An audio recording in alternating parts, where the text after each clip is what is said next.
দেখে নেব খেলার সময় শিরোনাম। বাজে সময়ে জাতীয় দলের সাবেক সতীর্থ ইমরুলকে পাশে পেলেন সাকিব। অলরাউন্ডারের বিদায়ী টেস্টে বিসিবিকে বর্ণিল আয়োজনের তাগিদ। সাকিবের মতো প্লেয়ার অবভিয়াসলি ওর মতো প্লেয়ারকে তো আমাদের মানে এমনভাবে বিদায় দেওয়া উচিত যারা সারা বাংলাদেশ কেন সারা ওয়ার্ল্ড যেন দেখে যে এ একটা লেজেন্ডের বিদায় হলো বাংলা ক্রিকেট থেকে।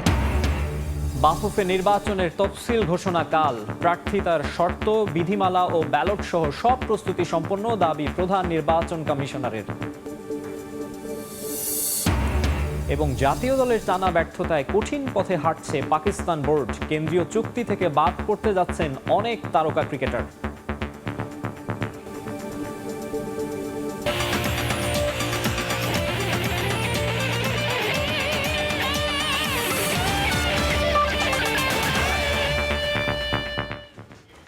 গোয়ালিয়রে আগ্রাসী ক্রিকেট খেলার পরিকল্পনায় ডুবিয়েছে বাংলাদেশকে। ম্যাচ শেষে এমনটা স্বীকার করেছেন অধিনায়ক নাজবুল হোসেন শান্ত।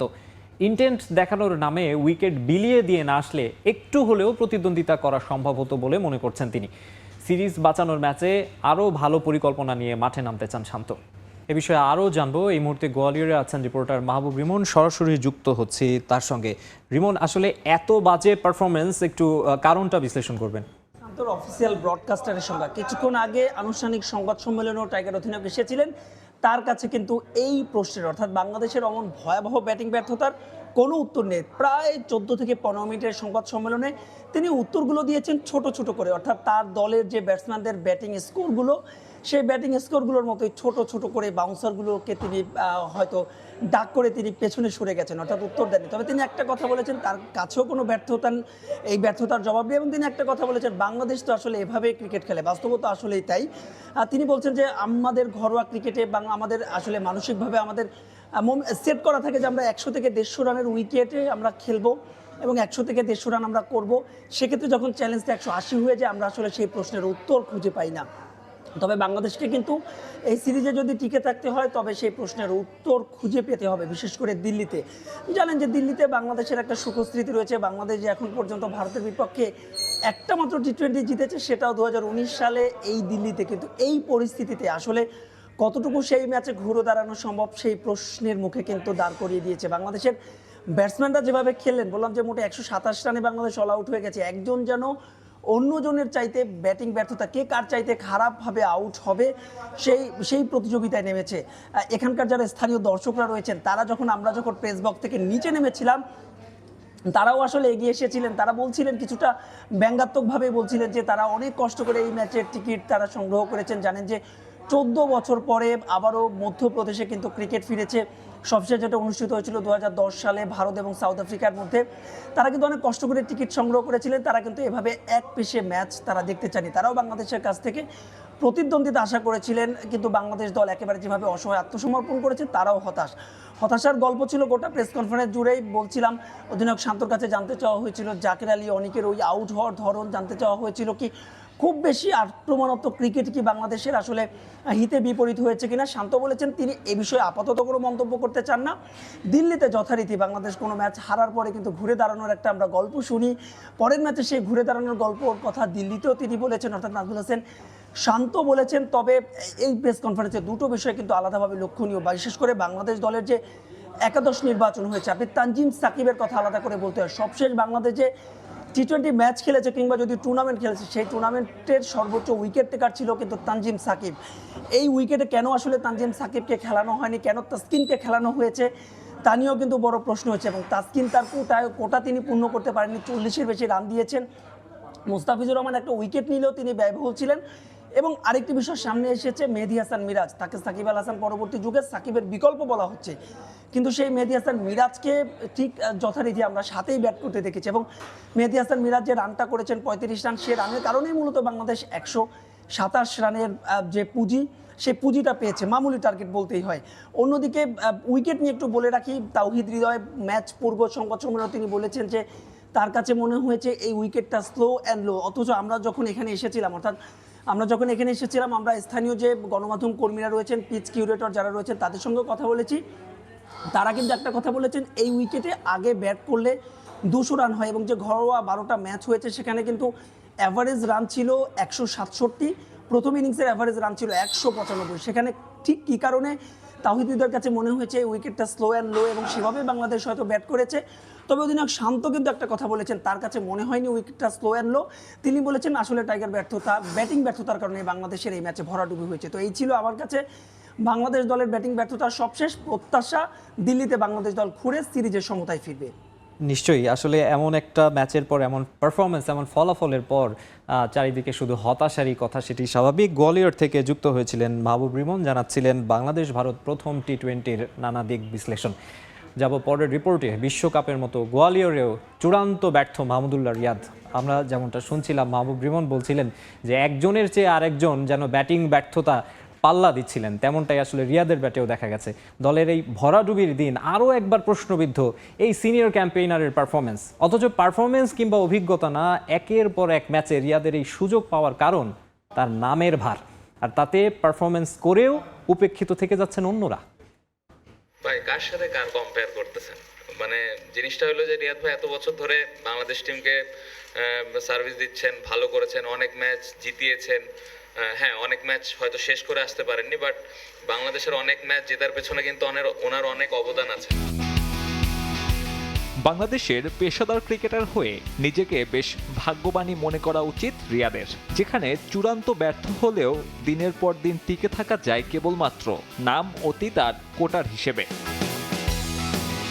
ব্যর্থ বিশ্বকাপ শেষে ভারতের মাটিতে নতুন দিনের শুরু করতে পারত বাংলাদেশ।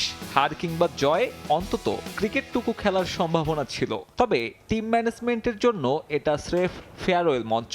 তাই তো ধারাবাহিক ব্যর্থ আর অফ ফর্মে থাকা রিয়াদ এখনো সুযোগ পেয়ে যাচ্ছেন প্রথম একাদশে। অথচ বিশ্বকাপ শেষেই তার বিকল্প খোঁজার সময় পেয়েছিল টিম ম্যানেজমেন্ট। আফগানিস্তান ম্যাচের বিতর্কিত কাণ্ডের পর পাক্কা 3 মাস। এই 3 মাসে এইচপির ব্যানারে অস্ট্রেলিয়ায় টপ এন্ড টি20 সিরিজ, মিরপুরে সাদা বলের ক্যাম্প আর প্রস্তুতি ম্যাচ। ভারত সিরিজে সুযোগ পাবার মানদণ্ড এসবই হওয়ার কথা থাকলেও টিম ম্যানেজমেন্ট বেছে নেয় পাবলিক ডিমান্ড থিওরিকে। শামীম ইয়াং এবং খুবই ভালো করছেন, খুবই ভালো ব্যাটিং করছেন, বাট আমি এই জায়গায় কম্পেয়ারে এখনই যেতে চাই না। টপ এন্ডের 8 ম্যাচে শামীমের পক্ষেই কথা বলে তার পরিসংখ্যান। ম্যাচ সিনারিও কিংবা প্রস্তুতি ম্যাচেও ছিলেন ধারাবাহিক। তবুও জাতীয় দলে প্রত্যাবর্তনের সুযোগ পাননি গত ডিসেম্বরে বাদ পড়া এই মিডল অর্ডার। 2026 বিশ্বকাপের কথা চিন্তা করলে বাজিয়ে দেখা যেত মাহফুজুর রাব্বিকেও। যুব এশিয়া কাপ জয়ী অধিনায়ক 150-র কাছাকাছি রানের পাশাপাশি 4 উইকেট আর 7-এর নিচে ইকোনমি। তবে সেই পারফর্মার শামীম কিংবা রাব্বিকে টপকে রিয়াদের ভারত সিরিজের টিকিট পাবার একমাত্র কারণ নামের ভার। মিরাকেল না হলে দিল্লিতে আন্তর্জাতিক ক্রিকেটকে বিদায় জানাবেন এই সিনিয়র ক্যাম্পেইনার। অন্তত গোয়ালিয়রে দলের বড় হারের পর ঘুম ভাঙা উচিত নীতি নির্ধারকদের। সাব্বির মিথুন, সময় সংবাদ। দেশের ক্রিকেটের আরও খবর। সাকিব আল হাসান কিংবদন্তি ক্রিকেটার, তার বিদায়ী টেস্ট এমনভাবে আয়োজন করা উচিত যাতে পুরো বিশ্ব দেখে একজন কিংবদন্তি বিদায় নিচ্ছেন, এমন মন্তব্য করেছেন সাকিবের দীর্ঘদিনের সতীর্থ ইমরুল কায়েস। আসন্ন এনসিএল এর জন্য প্রস্তুত হচ্ছেন এই ক্রিকেটার। বিপিএলে তার ফ্র্যাঞ্চাইজি কুমিল্লা ভিক্টোরিয়ান্স না থাকায় আসর কিছুটা হলেও গ্ল্যামার হারাবে বলে মনে করেন ইমরুল।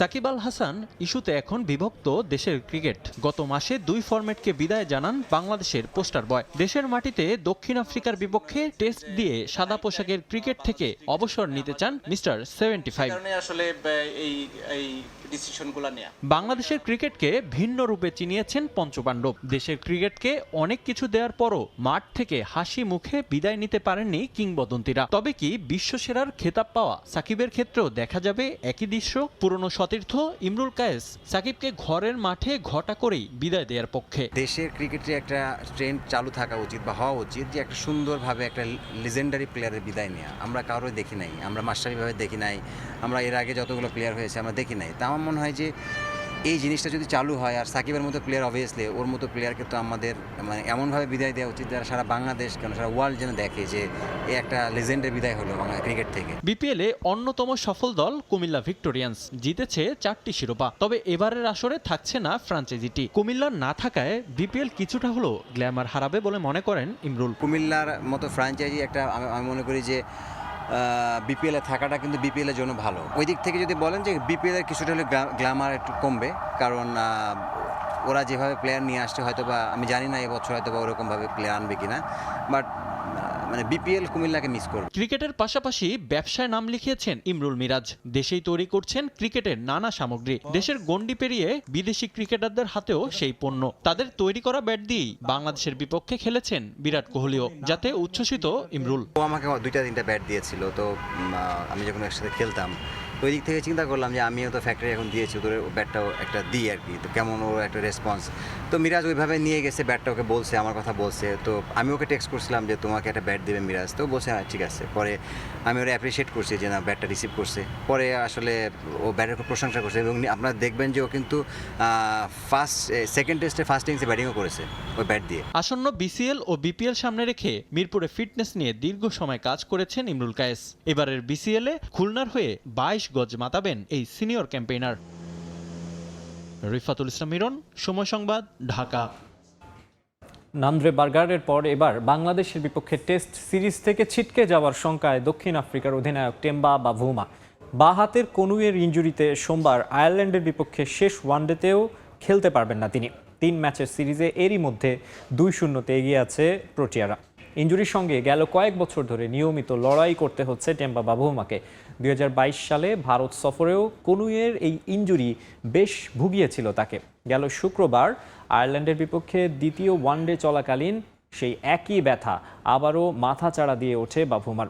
রিটায়ার্ড হার্ট হয়ে ফিরে যেতে হয় তাকে। 35 বছর বয়সী এই ক্রিকেটার পরে আর ফিল্ডিং করতে নামতে পারেননি মাঠে। শেষ ওয়ানডেতে তাকে ছাড়াই খেলতে হবে দক্ষিণ আফ্রিকাকে। এরই মধ্যে সংযুক্ত আরব আমিরাত থেকে উন্নত চিকিৎসার জন্য দক্ষিণ আফ্রিকায় ফিরে গেছেন বাভুমা। আগামী 21 অক্টোবর থেকে বাংলাদেশের বিপক্ষে 2 ম্যাচের টেস্ট সিরিজে তাকে পাওয়া নিয়েই এখন তৈরি হয়েছে অনিশ্চয়তা।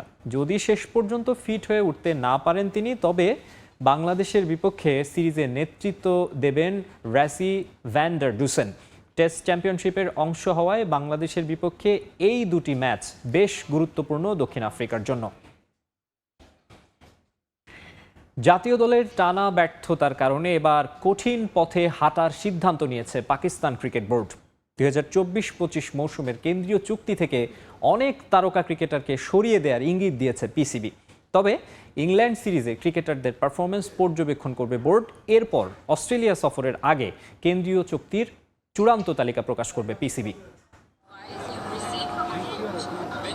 একের পর এক ব্যর্থতা, বড় মঞ্চে নেই সফলতা, ক্রিকেটারদের অন্তর্দ্বন্দ্ব, ফিটনেসের দিকেও নজর নেই কারো। তাই এবার বাধ্য হয়ে কঠিন পথে হাঁটার সিদ্ধান্ত পাকিস্তান ক্রিকেট বোর্ডের। কোনো বা পরিবর্তন হচ্ছে অধিনায়ক, তবে এত কিছু করেও দলের কাছ থেকে ভালো পারফরমেন্স পাচ্ছে না বোর্ড। তাই কেন্দ্রীয় চুক্তিতে বড় রদবদল আনার ইঙ্গিত পিসিবির। গত বছরের ওয়ানডে বিশ্বকাপের আগ থেকেই ছন্দে নেই পাকিস্তান দল। ওডিআইয়ের পর টি-20 বিশ্বকাপে হয়েছে ভরাডুবি। তবে বাংলাদেশের কাছে ঘরের মাঠে হোয়াইট ওয়াশ হওয়ার পর নড়ে চড়ে বসে পিসিবি। কোচ গ্যারি কার্স্টেন ও জেসন গিলেসিও অখুশি ক্রিকেটারদের ওপর। বাবর রিজওয়ানদের ফিটনেস নিয়ে সন্তুষ্ট নন তারা। তাই এবার 2024-25 মৌসুমের কেন্দ্রীয় চুক্তি থেকে অনেক তারকা ক্রিকেটারকে সরিয়ে দেওয়ার সিদ্ধান্ত নিয়েছে পিসিবি। যদিও সবকিছু চূড়ান্ত হবে ইংল্যান্ড সিরিজের পর। তালিকা চূড়ান্ত করার আগে বেশ কিছু দিক আমরা খতিয়ে দেখব।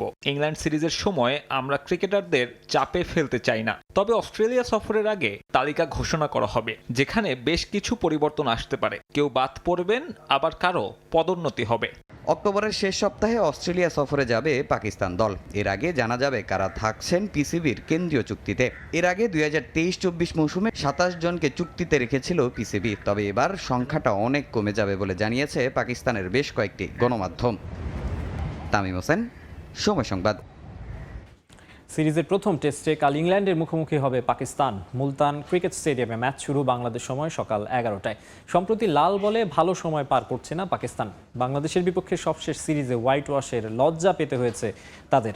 সেই ব্যর্থতার বৃত্ত থেকে বের হতে চায় শান মাসুদরা। প্রথম টেস্টের জন্য 24 ঘন্টা আগে একাদশ ঘোষণা করে চমক দিয়েছে পিসিবি। ফিরেছেন বাংলাদেশের বিপক্ষে শেষ টেস্টে জায়গা না পাওয়া পেসার শাহিন আফ্রিদি। চোট কাটিয়ে স্কোয়াডে জায়গা করে নিয়েছেন আমের জামাল। এদিকে একাদশ ঘোষণা না করলেও মুলতান টেস্ট থেকে নাম সরিয়ে নিয়েছেন ইংল্যান্ডের অধিনায়ক বেন স্টোকস। চোট পুরোপুরি সেরে না ওঠায় এমন সিদ্ধান্ত নিয়েছেন এই অলরাউন্ডার।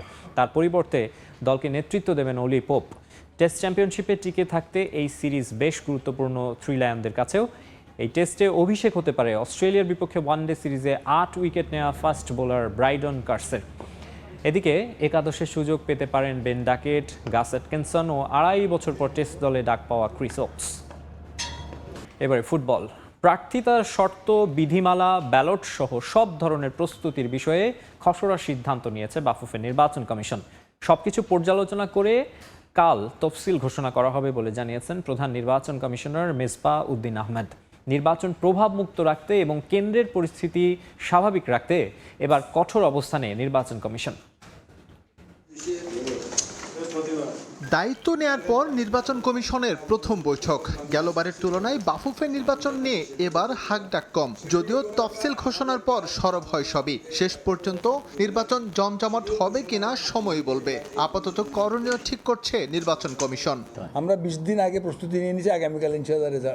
পূর্ব ঘোষিত তারিখ অনুযায়ী আগামী 26 অক্টোবর নির্বাচন। তফসিল ঘোষণার জন্য এখনো হাতে আছে বেশ খানিকটা সময়, তবে দেরি করতে চায় না কমিশন। বৈঠকে সবকিছুই প্রায় চূড়ান্ত হয়ে গেছে। আগামীকাল আসবে আনুষ্ঠানিক ঘোষণা। একটা তফসিল ঘোষণা করা, মনোনয়নপত্রের ফরম্যাটটা ঠিক করা, তারপর আপনার আমাদের যে বিধিমালা আছে সেটা একটু যাচাই করা, আমাদের যে বাফুফে সংবিধান আছে সেটা যাচাই করা, সেগুলো করে আমরা আমাদের কাজ মনোনয়ন শিডিউল ঘোষণার আগ পর্যন্ত আমরা তৈরি করে রেখেছি। যা সিদ্ধান্ত নিয়েছি তা আমরা আগামীকাল 11:30টায় চূড়ান্তভাবে আপনাদের সামনে ঘোষণা করব। নির্বাচনের অংশগ্রহণ, ভোট প্রদান, গণনা, প্রার্থী হবার শর্ত সহ যাবতীয় বিষয়ে একটি নীতিমালা রয়েছে বাফুফের। সেটা মেনেই ঘোষণা করা হবে তফসিল। নির্বাচন বিতর্কমুক্ত করতে এবার বেশ কঠোর অবস্থানে নির্বাচন কমিশন। সামনে যে নির্বাচন, এইটা হচ্ছে আবার সেই 2008 সালের নির্বাচনের মতো। এখন কোনো রাজনৈতিক সরকার নেই, সুতরাং প্রার্থী হওয়ার মধ্যে তেমন কোনো আগের যেটা হাওয়া ছিল সেই হাওয়াটা এখন আর নেই, এখন ভেঙে গেছে। আশা করি যে মুক্ত মানে আবার সেই সুন্দর একটা ভোট হবে।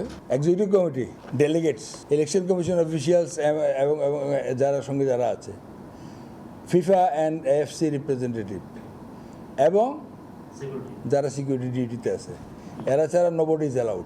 তফসিল ঘোষণার পর মনোনয়ন ফর্ম বিক্রি শুরু করবে বাফুফে। সভাপতি, সিনিয়র সহসভাপতি সহ মোট 4টি পদের 21টি পজিশনের জন্য প্রতিদ্বন্দ্বিতা করবেন প্রার্থীরা। ডেলিগেট নেওয়া যে এক্সিকিউটিভ মেম্বার না।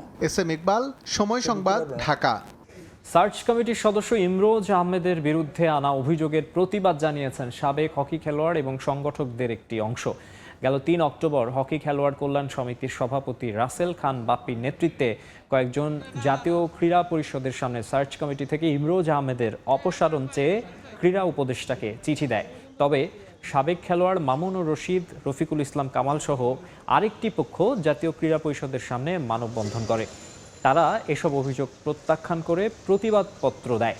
এদিকে নিজেদের মধ্যে আলোচনা করে বিরোধ মেটানোর অনুরোধ করেছেন সার্চ কমিটির আহ্বায়ক জোবায়েদুর রহমান রানা। আমরা এখানে কারো ব্যক্তি ইচ্ছা চরিতার্থ করার জন্য আসি নাই। তো কেউ যদি মনে করে যে তারা এই অশোভন কিছু শব্দ উচ্চারণ করবে, সেটা আমরা গ্রহণ করি না। সেটার যেমন আমি আশা করি সেটা সবাই প্রতিবাদ করবে, কারণ সব কিছুরই একটা সৌন্দর্য থাকতে হবে এবং সবাইকে ইন্সপায়ার করতে হবে। তো সেই পরিপ্রেক্ষিতে আমরা চাই যে প্রতিবাদ হবে, এটা পজিটিভ হবে, সমালোচনা হবে, পজিটিভ হবে, কিন্তু সবার ওয়ার্ড সিলেকশনটা ভালো হতে হবে, পজিটিভ হতে হবে, কোনো অশোভন হবে না কিছু। আসছে IPL-এ মহেন্দ্র সিং ধোনি খেলবেন কিনা সেই বিষয়ে দ্রুতই আসবে সিদ্ধান্ত। এই মাসের মাঝামাঝি ফ্র্যাঞ্চাইজি কর্তৃপক্ষের সঙ্গে বৈঠকে বসবেন MSD। সেখান থেকে আসবে চূড়ান্ত সিদ্ধান্ত। এদিকে রোহিত শর্মাকে নিয়েও আগ্রহ তুঙ্গে। হিটম্যান মুম্বাই ইন্ডিয়ান্স ছেড়ে রয়্যাল চ্যালেঞ্জার্স বেঙ্গালুরুতে যাবেন অনেকে এমন ধারণা করলেও সেটার কোনো সম্ভাবনাই দেখেন না প্রোটিয়া কিংবদন্তি AB ডিভিলিয়ার্স। মেগা অকশনের দিন যত ঘনিয়ে আসছে উৎকণ্ঠা বাড়ছে সমর্থকদের। এরই মধ্যে আইপিএল গভর্নিং কাউন্সিল জানিয়ে দিয়েছে সর্বোচ্চ কজন ক্রিকেটারকে রিটেন করতে পারবে ফ্র্যাঞ্চাইজিগুলো। প্রস্তুত হচ্ছে দলগুলো, তবে এর মাঝে দুই বড় নাম সবার আগ্রহের কেন্দ্রে। ভারতকে সবশেষ 2 বিশ্বকাপ এনে দেয়া অধিনায়ক মহেন্দ্র সিং ধোনি এবং রোহিত শর্মা। প্রতিটি ফ্র্যাঞ্চাইজি 6 জন ক্রিকেটারকে রিটেইন করতে পারবে। ধারণা করা হচ্ছে চেন্নাই সুপার কিংসেই নিজের আইপিএল ক্যারিয়ারের ইতি টানবেন ধোনি। নিজের ভবিষ্যৎ নিয়ে এ মাসের মাঝামাঝি সিএসকে কর্তৃপক্ষের সঙ্গে মাহির আলোচনায় বসার কথা। অনেকেই বলছে এমএসডির জন্য নিয়ম শিথিল করেছে আইপিএল অথরিটি, যার কারণে 43 বছর বয়সে এই ক্রিকেটারকে ধরে রাখতে সমস্যা হবে না চেন্নাইয়ের। আলোচনায় আছে আরও একটি নাম, রোহিত শর্মা। এই মুহূর্তে ছুটিতে থাকা ক্রিকেটারকে নিয়েও তুমুল আগ্রহ। গেল আসরে ক্যাপ্টেন্সি থেকে সরিয়ে দিয়ে হার্দিক পান্ডিয়ার কাছে নেতৃত্ব দেওয়ার পর থেকেই মুম্বাই ইন্ডিয়ান্স কর্তৃপক্ষের সঙ্গে শীতল সম্পর্ক হিটম্যানের। আইপিএল ইতিহাসে অন্যতম সফল দলটিতে আগামীতে রোহিতকে দেখা যাবে কিনা এ নিয়েও অনেকে প্রশ্ন তুলেছেন। মুম্বাই ছাড়লে মেগা অকশনে অনেক ফ্র্যাঞ্চাইজি আগ্রহী হবে রোহিতকে দলে নিতে। ভারতের সাবেক ক্রিকেটার মোহাম্মদ কাইফ এরই মধ্যে বলেছেন, রয়্যাল চ্যালেঞ্জার্স বেঙ্গালুরু হবে রোহিতের জন্য আদর্শ জায়গা। তবে ফ্র্যাঞ্চাইজিটির সাবেক তারকা ক্রিকেটার প্রোটিয়া কিংবদন্তি এবি ডিভিলিয়ার্স মনে করেন রোহিত কখনোই বেঙ্গালুরুতে যোগ দেবেন না। রোহিত যদি মুম্বাই থেকে বেঙ্গালুরুতে যোগ দেয়, এটা নিশ্চিতভাবেই খবরের শিরোনাম হবে। এটা হার্দিকের দল বদলের চেয়েও বড়। যদিও তার গুজরাট থেকে মুম্বাইয়ে পুনরায় যোগ দেওয়াটা আমার কাছে চমক ছিল না, তবে আমার মনে হয় না রোহিত মুম্বাই থেকে বেঙ্গালুরুতে যাবেন। মুম্বাই কখনোই রোহিতকে ছাড়তে চাইবে না। এবি ডিভিলিয়ার্স সম্ভাবনা না দেখলেও আগামী কয়েক সপ্তাহে অনেক কিছুই হতে পারে। শেষ পর্যন্ত রোহিত মুম্বাই ছাড়লেও সেখানে অবাক হওয়ার কিছুই থাকবে না। সাজিদ মুস্তাহিদ, সময় সংবাদ। বিলাসবহুল বাড়ি রিসর্টের পর এবার পুরো একটা দ্বীপই কিনতে চান Brazilian superstar Neymar junior. Rio de জেনেইরোর আংরা ডস রেইসে অবস্থিত একটি প্রাইভেট আইল্যান্ড কেনার পরিকল্পনা তার। 6 একরের এই দ্বীপটির নাম জাপাও প্রাইভেট আইল্যান্ড। বিলাসবহুল বাংলো, কৃত্রিম পুকুর, ভিলা সহ অবসর যাপনের সমস্ত ব্যবস্থা আছে সেখানে। ব্রাজিলিয়ান গণমাধ্যমে খবর, 7 মিলিয়ন ইউরোর বিনিময়ে এই দ্বীপটি কিনতে যাচ্ছেন নেইমার।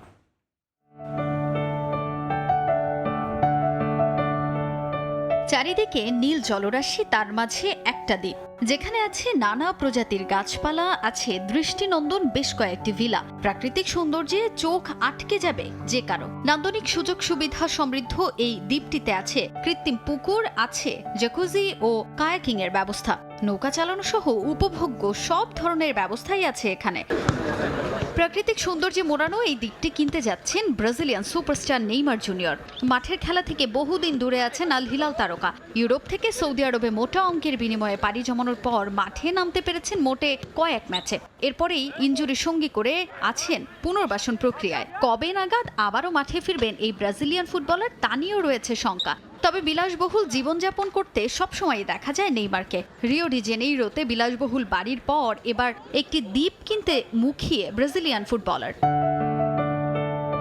রিও ডি জেনেইরোর আংরা ডস রেইসে অবস্থিত জাপাও প্রাইভেট আইল্যান্ডটি কিনতে চান নেইমার, এমন খবর প্রকাশ করেছে ব্রাজিলের বেশ কয়েকটি গণমাধ্যম। নান্দনিক সুযোগ সুবিধা সম্পন্ন এই দ্বীপটিতে আগামী 9 থেকে 12 সেপ্টেম্বর পর্যন্ত 40,000 পাউন্ডের বিনিময়ে থাকার পরিকল্পনা রয়েছে নেইমারের। দ্বীপটি বসবাসের জন্য কতটুকু উপযোগী তা এই সময়ের মধ্যে যাচাই করে নিতে চান তিনি। সবচেয়ে অবাক করা বিষয়, এই দ্বীপটি নেইমার কিনতে ব্যয় করবেন 7 মিলিয়ন ইউরো বাংলাদেশি মুদ্রায়, যার পরিমাণ 92,24,60,000 টাকা। নেইমার মূলত এই দ্বীপটি কিনতে আগ্রহ প্রকাশ করেন যখন আইল্যান্ডের মালিক ইলহা দো জাপাও এটির দাম 3 মিলিয়ন কমিয়েছেন।